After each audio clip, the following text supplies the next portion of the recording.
കേരളത്തെ കണ്ണീരണിയിച്ച് വയനാട് ചൂരൽമല മുണ്ടക്കൈ ദുരന്തത്തിന് 2 വയസ്സ്. ദുരന്തത്തിന്റെ ആഘാതം ഇന്നും ആ നാട് വിട്ടുമാറിയിട്ടില്ല. പുത്തുമലയിലെ ഹൃദയഭൂമിയിൽ രാവിലെ 9 മണിയോടെ സർവ്വമത പ്രാർത്ഥനയും നടക്കും. ഇവരുമായി പുത്തുമലയിൽ നിന്നും അരുൺ കൊടുങ്ങൂർ ചേരുന്നു. അരുൺ, നമുക്കറിയാം, ഒരു രാത്രി പെയ്തിറങ്ങിയ ദുരന്തമാണിത്. ഒരു നാട് ഒന്നാകെ ഒലിച്ചുപോയി. ഏകദേശം 298 പേർക്കാണ് ജീവൻ നഷ്ടമായെന്നാണ് ഔദ്യോഗിക കണക്കുകളൊക്കെ പറയുന്നത്. ഇന്ന് അതിൻ്റെ ഒരു ഓർമ്മ പുതുക്കൽ കൂടിയാണ്. ഒപ്പം അതിജീവനത്തിന്റെ 2 ആണ്ടും കൂടിയല്ലേ ഇത്?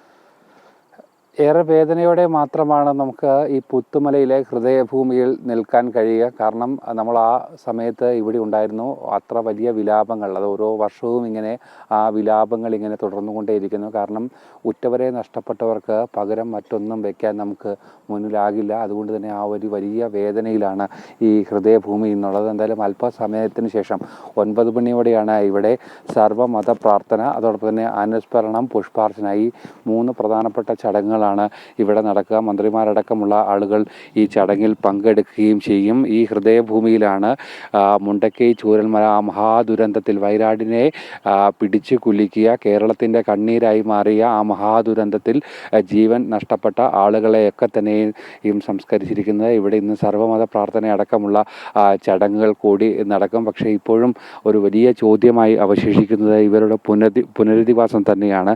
ഇപ്പോഴും പുനരധിവാസം എങ്ങും എത്താത്തത് വലിയ രീതിയിലേക്കുള്ള ഒരു പ്രതിസന്ധിയാണ് ഉണ്ടാക്കുന്നത്. ആ ഒരു പ്രതിസന്ധി ഇപ്പോഴും തരണം ചെയ്യാനായിട്ടില്ല. സംസ്ഥാന സർക്കാർ അടക്കമുള്ള ആളുകൾ ഈ വിഷയത്തിൽ കാണിക്കുന്ന നിസ്സംഗത, അത് വലിയ രീതിയിലേക്കുള്ള കുറ്റകരമായ അനാസ്ഥ എന്ന് വേണം ഇതിനെ പറയാൻ. കാരണം സർവ്വതും നഷ്ടപ്പെട്ടതാണ്. ഒരു വലിയ മഹാദുരന്തത്തിന് മുന്നിൽ പകച്ചു നിൽക്കുന്ന ഒരു ജനതയാണ്.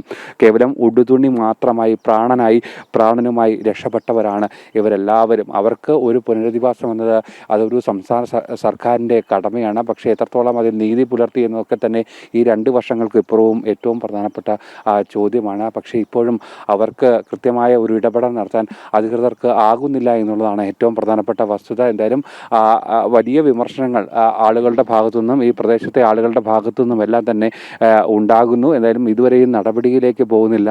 ആ പുനരധിവാസം അത് 2ാം ഘട്ടത്തിലേക്ക് മാത്രമാണ് എത്തിയത്. വയനാട് ടൗൺഷിപ്പ് 2ാം ഘട്ടത്തിലേക്ക് മാത്രമാണ് എത്തിയിരിക്കുന്നത്. പക്ഷേ ഇനിയും ഒരുപാട് ആളുകൾ വീടിനായി, സ്വന്തം അടച്ചുറപ്പുള്ള ഒരു വീടിനായി, ആ ഒരു സ്വപ്നം, വലിയൊരു സ്വപ്നവുമായി കാത്തിരിക്കുന്ന നിരവധി ആളുകളുണ്ട്.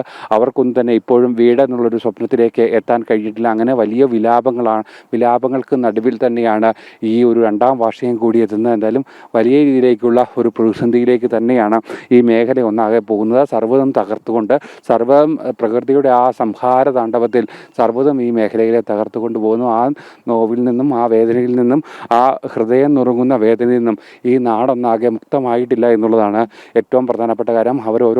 ഓരോരുത്തരുമായി സംസാരിക്കുമ്പോൾ ആ ഒരു വേദനയാണ് നമുക്ക് ഇവിടെ നിന്നും മനസ്സിലാക്കുകയും ചെയ്യുക. എന്തായാലും ഹൃദയം കൊണ്ടാണ് ഇന്ന് അവരൊക്കെ തന്നെയും ആ പുഷ്പാർച്ചന ചെയ്യുന്നത്. എന്തായാലും വലിയ ഒരു ദുരന്തം, നാടിനെ നടുക്കിയ ഒരു മലയാള മണ്ണിനെ കരയിച്ച ഒരു വലിയ ദുരന്തത്തിലാണ് ഇന്ന് 2 ആണ്ട് തികയുന്നത്. പക്ഷേ ഇവരെ ചേർത്ത് നിർത്തുക എന്നത് ഏറ്റവും പ്രധാനപ്പെട്ട ഒരു ഘടകം തന്നെയാണ്. ഇപ്പോഴും ആ ചേർത്ത് നിർത്തൽ ഉണ്ടാകുന്നില്ല. വാക്കുകൾ കൊണ്ട് മാത്രമാണ് ആ ചേർത്ത് നിർത്തൽ എന്നതാണ് ഇവിടുത്തെ ഏറ്റവും പ്രധാനപ്പെട്ട സത്യം. ഗോപിക, ശരി. പുത്തുമലയിൽ നിന്നും അരുൺ കൊടുങ്ങൂരാണ് നമ്മളോടൊപ്പം ചേർന്നത്.